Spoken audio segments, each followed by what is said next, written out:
NATO chief mark రటే మొన్న ఈ మధ్య చేసినటువంటి ఒక వ్యాఖ్య, ఇది చాలా అంటే యుక్రెయిన్ కి సంబంధించి ఆయన చేసినటువంటి వ్యాఖ్య. ఇది రోజు ప్రతి వారానికి 30 నుంచి 35 వేల మంది రష్యన్స్ ని యుక్రెయిన్ చంపుతోంది. ఇంప్రెసివ్ నంబర్స్ అంటూ ఆయన చేసినటువంటి వ్యాఖ్య. ఒకసారి మనం విందాం సార్ వీలైతే. And of course, what we are seeing is between 30 and 35,000 Russians killed each month. And that these are really impressive numbers.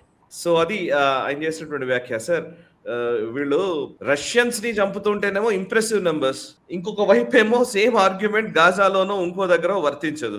So వాళ్ళు కావాలనుకున్న ఆర్గ్యుమెంట్ కోసం మాత్రం ఇంప్రెసివ్ నెంబర్స్ కనబడతాయి, మనుషులు ప్రాణాలు కనబడవు, మానవ హక్కులు కనబడవు, ఏమీ కనబడవు. ఒకసారి మీరే ఎక్స్పోజ్ చేస్తారా సార్ వాళ్ళ హిపోక్రసీ? కరెక్ట్. ఇది అతని చెప్పే స్టేట్మెంట్ లో కూడా మనం చూస్తున్నాం 30 to 35,000 రష్యన్స్ అన్నాడు. రష్యన్ సోల్జర్స్ అనలేదు, రష్యన్ సోల్జర్స్ అనలేదు. యుద్ధంలో సైనికులు చనిపోతారు, అది తెలిసిన విషయం. రష్యన్స్ ని చంపుతున్నాడు అంటే ఎంత నీచమైన స్టేట్మెంట్ ఇది. అండ్ ఇంప్రెసివ్ నంబర్స్ అంటున్నాడు. అంటే మనుషులను చంపడం ఇంప్రెసివ్ నంబరా?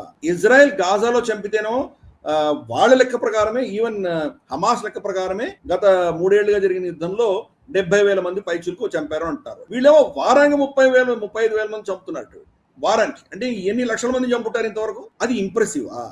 కానీ ఇక్కడికి వచ్చేసరికి ఏమో మీకు ఇస్లామిక్ ఓటు బ్యాంక్ కావాలి కాబట్టి సడన్ గా మీరు ఇజ్రాయెల్ వ్యతిరేకంగా మాట్లాడతారా? అలాగే భారతదేశంలో కూడా మానవ హక్కుల ఉల్లంఘన, క్రిస్టియన్స్ ని ఊచకోత కోస్తున్నారు, ముస్లింస్ ని చంపేస్తున్నారు. జర్దారీ ఏదో స్టేట్మెంట్ ఇష్యూ చేశాడు, మస్జిద్ రైల్వే ట్రాక్ లో ఇల్లీగల్ గా ఉన్నదాన్ని డిమాలిష్ చేయమని పర్మిషన్ ఇస్తే మస్జిద్ అని నాశనం చేస్తున్నాడని స్టేట్మెంట్ ఇస్తూ వెస్ట్ ఇటువంటివన్నీ క్యారీ చేస్తాయి. అన్ని కూడాను anti minority, Christian, anti Muslim government, Hindutva driven government, ఇటువంటివన్నీ మన మీద లెక్చర్లు ఇస్తారు. అంటే మానవ హక్కులు అన్నవి మనకే వర్తిస్తాయి, వాళ్ళకే వర్తించవు. 30-35 వేల మందిని రష్యన్స్ ని చంపుతోంది యుక్రెయిన్ అంటే ఇంప్రెసివ్ అంటావా? వాళ్ళకు ఉన్నటువంటి నైతిక విలువలు ఏంటో మనకు అర్థం అవ్వట్లేదా? కాబట్టి ఎంత హిపోక్రెట్స్ వీళ్ళు, ఎప్పుడు హిపోక్రెట్స్. అందుకని మనం ఈ సెక్షన్ పెట్టింది దానికోసం పెట్టాము. దీనికి ఇంతకంటే ఎక్స్ప్లెనేషన్ అక్కర్లేదు, ఆ స్టేట్మెంటే చాలు. ఆ స్టేట్మెంట్ ఇచ్చి నేనేం మాట్లాడకపోయినా కానీ మన ప్రేక్షకులకు అర్థం అవుతుంది వీళ్ళు ఎంత హిపోక్రెట్స్. మనుషుల ప్రాణాలకి వీళ్ళు ఎంత విలువ ఇస్తున్నారు, అదే వాళ్ళ శత్రువుల ప్రాణాలకి విలువ లేదు. వాళ్ళకు వచ్చేసరికి మాత్రం చాలా గొగ్గోలు పెట్టి అరుస్తారు.